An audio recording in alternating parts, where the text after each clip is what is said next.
चढ़ल दशहरा आखिया में निंदिया उठाव सखी झिझिया अइले भैरो जी के दीदिया उठाव सखी झिझिया अइले भैरो जी के दीदिया दैने कुछ करी त न छोड़बे को विधिया दैने कुछ करी त न छोड़बे को विधिया उठाव सखी झिझिया अइले भैरो जी के दीदिया उठाव सखी झिझिया अइले भैरो जी के दीदिया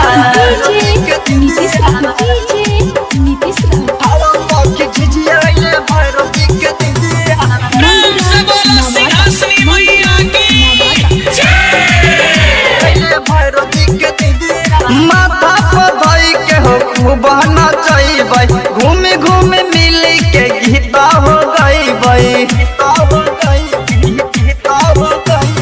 माथा पर धई के खूब नचैबै मिली जुली खूब गीता हो गईबै चाउर आटा कोई चभर मंगल जाइर निधिया चाउर आटा कोई चभर मंगल जाइर निधिया उठाव सखी झिझिया अइले भैरो जी के दीदिया उठाव सखी झिझिया अइले भैरो जी के दीदिया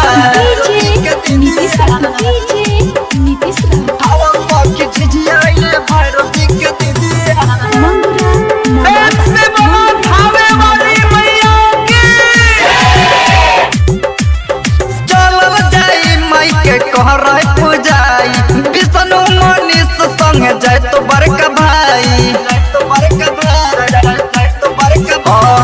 चलल जाई करे माई के पूजाई रवि मिंटू के संग जाय तो बड़का भाई विक्रम बारावाद दे तो तेल भरल डिबिया